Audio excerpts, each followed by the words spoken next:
कल आप ये शिकायत नहीं करना कि यार पहले हमसे तो आके मिल लेते, करना तो हम ही को है। इसलिए उनको बाकायदा लेटर देके समाज की जो पीड़ा है, समाज के अंदर जो गुस्सा है, जो दर्द है, उससे अवगत करा दिया गया है। उन्हें एक समय सीमा दे दी गई है कि बेहतर होगा कि 9 अगस्त को हम लोग आंदोलन करें, उससे पहले आप इस मूर्ति की पुनर्स्थापना उसी जगह पर करें। मीडिया के साथ सभी साथियों, आप सबका बहुत बहुत धन्यवाद। और आपको धन्यवाद एक बार इसलिए और कि आप लोगों की आवाज को आज के माहौल में जनता तक पहुंचा रहे हैं, उन्हें सच बता रहे हैं। तो आपका बहुत बहुत आभार भी, धन्यवाद। बात हो ही चुकी है कि 9 अगस्त 2024 को सुबह 10 बजे जंतर मंतर पर एक आंदोलन होने जा रहा है, जिसकी परमिशन प्रशासन से हमें ऑलरेडी मिल चुकी है।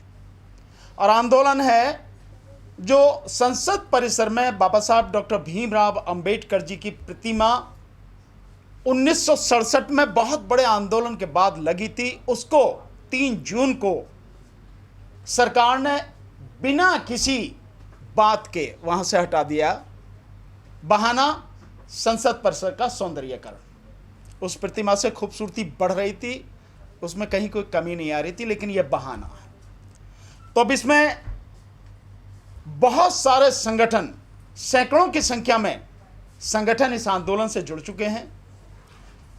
और एडवोकेट होने के नाते मैं और भाई साहब हमारे ओपी भारती जी, हम लोग और इस हमारी टीम के, एडवोकेट टीम के जो अध्यक्ष बनाए गए हैं, हमारे साथी दुष्यंत चौधरी जी एडवोकेट, जो all India SC/ST advocates welfare organisation के भी राष्ट्रीय अध्यक्ष हैं, हम सारे मिलकर हमारी जिम्मेदारी है कि इस आंदोलन को एडवोकेट साथियों तक अधिक से अधिक पहुंचाएं। और इस आंदोलन में एडवोकेट्स की बाकायदा प्रॉपर ड्रेस में, काले कोट में उस दिन उपस्थिति बड़ी संख्या में हो।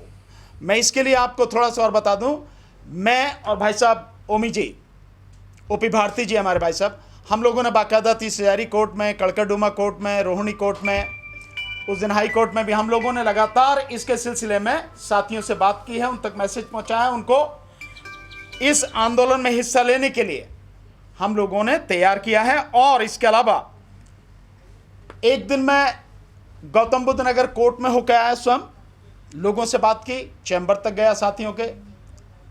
फिर एक दिन मैं गाजियाबाद गया और कल मैं मुजफ्फरनगर कोर्ट में होकर आया हूं। और फिर उसके साथ साथ ही मेरठ बार में, वहां बहुत बड़ी संख्या में हमारे साथी एडवोकेट दोनों बार में इकट्ठे हुए, वहां भी मैं होकर लगातार आया हूं। वहां से बहुत बड़ी संख्या में लोग आएंगे। और कल मैं बुलंदशहर और हापुड़ भी जा रहा हूं अपने एडवोकेट साथियों से। तो हम लगातार कोशिश कर रहे हैं कि इस संख्या में, इसमें बड़ी संख्या में लोग भाग लें। ये तो एक सूचना थी।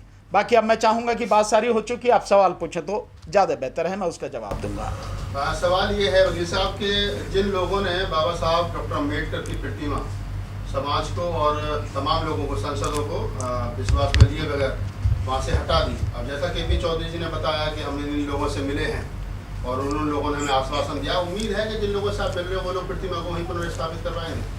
नहीं, देखिए, ये उम्मीद हमें बिल्कुल नहीं है कि वो लोग हमारे कहने से प्रतिमा वहां स्थापित करा देंगे। लेकिन जब कोई तंत्र होता है, सरकारी व्यवस्था होती है, तो उसमें पहली जो काम करने का तरीका वो ये है कि जो लोग, आखिर उसमें लगाएगा कौन, प्रतिमा को लगाएगा कौन? या तो संसद सचिवालय जो है उनके वहां से होगा, लोकसभा अध्यक्ष उनके हाथ में है। और वो जिस तरह की इन पिछले 10 साल में काम कर रहे हैं, उस सरकार के बिना एक कदम भी, 1 मिलीमीटर भी हिल नहीं सकते। तो अल्टीमेटली सरकार कहेगी तो ही वो सबको काम होगा।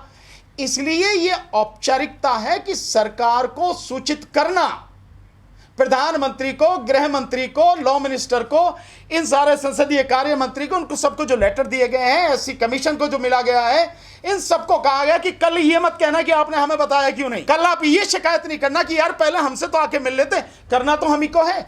इसलिए उनको बाकायदा लेटर देके समाज की जो पीड़ा है, समाज के अंदर जो गुस्सा है, जो दर्द है, उससे अवगत करा दिया गया है। उन्हें एक समय सीमा दे दी गई है कि बेहतर होगा कि 9 अगस्त को हम लोग आंदोलन करें, उससे पहले आप इस मूर्ति की पुनर्स्थापना उसी जगह पर करें जहां पर वो पहले थी।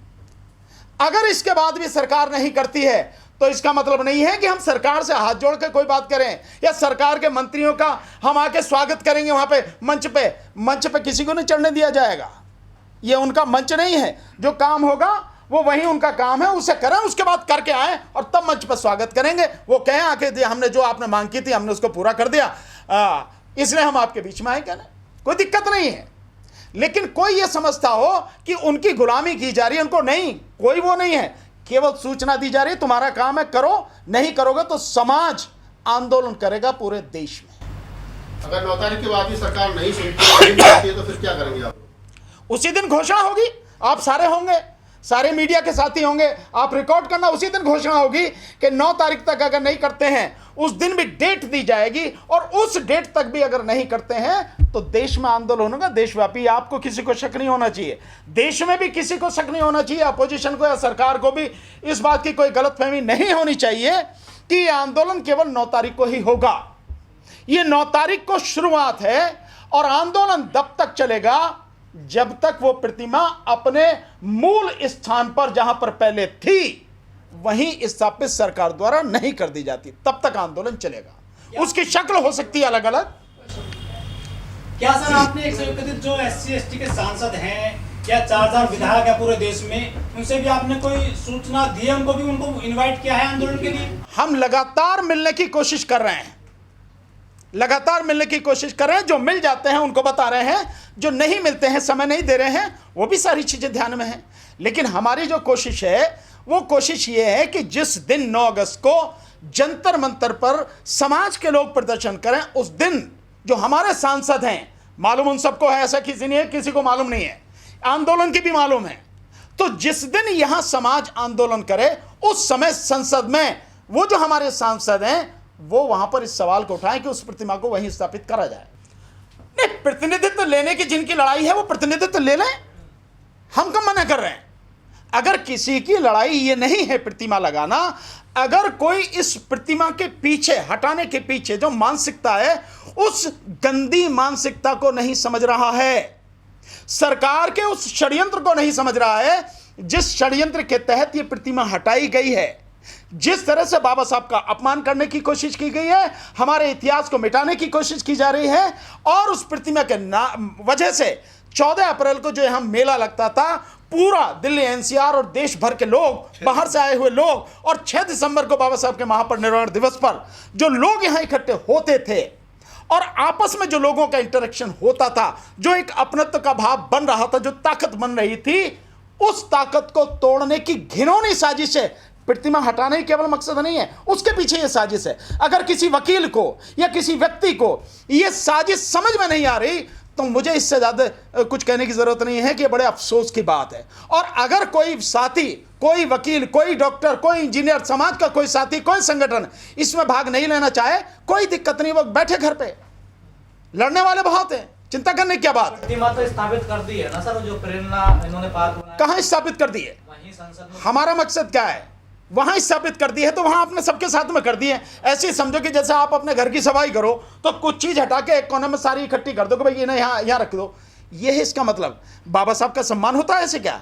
बाबा साहब का सम्मान था, वो किसी के बाप की नहीं थी, किसी की बपौती नहीं थी। वो जो प्रतिमा लगी थी वो आंदोलन करने के बाद जेल भरो आंदोलन हुए, लोग जेल गए, और हमारे नेता BP मौर्य साहब के नेतृत्व में जो संघर्ष हुआ, पूरे समाज ने अपने पैसे से वो प्रतिमा लगवाई थी, किसी जागीर नहीं। वो सर आपको नहीं लगता जो दलित सांसद हैं, दलित नेता हैं, जो राजनीतिक हैं, उनका घर का घेराव पहले होना चाहिए? नहीं, उनके घर के घेराव की हमें क्या जरूरत है? उनका नहीं, निश्चित रूप से जब वक्त आएगा तो उनका बायकॉट करेंगे। जिम्मेदारी उनकी है, लेकिन जिम्मेदारी आपकी भी है, जिम्मेदारी मेरी भी है। अगर वो अपनी जिम्मेदारी नहीं निभा रहे या कोई अपनी जिम्मेदारी नहीं निभा रहा तो इसका मतलब ये थोड़ी है कि हम भी अपनी जिम्मेदारी ना निभाएं। मत निभाएं, उसका सही समय पे इलाज करेंगे। ये मालूम है हमें कि वाकई में पहली जिम्मेदारी उन्हीं की है, क्योंकि वो इसीलिए तो भेजे गए समाज का जो उसका संरक्षण करें। पर अगर वो अपनी जिम्मेदारी नहीं निभा रहे, हम उन्हें याद दिलाने की कोशिश करें, फिर भी याद नहीं आ रहा तो कोई बात नहीं, हम लड़ेंगे, हम संघर्ष करेंगे। 2024 के लोकसभा चुनाव में 2 नेताओं ने वोट मांगे थे दलितों से, पिछड़ों से, बाबा साहब के नाम पर, संविधान के नाम पर, कि आप हमें वोट दीजिए। इंडिया गठबंधन के लोग हैं, वो राहुल गांधी और अखिलेश यादव, वो सदन में क्यों उठा रहे हैं इस मामले को? वो तो शिव जी की तस्वीर दिखा रहे थे सदन में राहुल गांधी। नहीं, वो किसी की भी तस्वीर दिखाएं, वो नहीं उठ, निश्चित रूप से वोट मांगे थे। वोट कौन नहीं मांगता? वो तो हर कोई मांगता है। क्या वो लोग भी? कौन जो ये वोट लेकर दलितों के उत्तर प्रदेश में? अगर वो नहीं कर रहे हैं तो इस बार वोट ले लेंगे हमसे। वो भाई समाज ने वोट उन्हें दिया कि आपको इसलिए वोट दे रहे हैं कि जो सरकार लगातार समाज पर अत्याचार कर रही है, SC ST OBC माइनॉरिटी पर, जो धर्म और जाति के नाम पर लोगों को बांट रही हैं, उनकी जिंदगी जहन्नुम बना दिए, देश का बेड़ा गर्क कर दिया है, उनके खिलाफ संविधान को बचाने के लिए, आरक्षण को बचाने के लिए हम आपको वोट दे रहे हैं। कोई दिक्कत नहीं, समाज ने अपना फर्ज निभाया, अपनी जिम्मेदारी निभाई। लेकिन अगर वो नेता अपनी जिम्मेदारी नहीं निभाएंगे तो क्या जरूरी हमने ठेका ले रखा कि अगली बार हम उन्हें वोट देंगे? चुनाव तो आ रहे हैं अभी 3 महीने बाद जो चुनाव होंगे 3-4 राज्यों में, उसके बाद में आपके दिल्ली में चुनाव होंगे, फिर उसके बाद में बिहार में चुनाव होंगे, और फिर मतलब सभी जगह। तो इसमें कहाँ की कौन सी बात है? 2027 दूर थोड़ी है, 2.5 साल बाद 2027 भी आएगा और साथ में पंजाब भी आएगा, उत्तर प्रदेश पंजाब दोनों साथ में। तो हमने कोई कसम थोड़े ना गाली कि इन्हीं को वोट देंगे या उनकी पूंछ पकड़ ली हमने।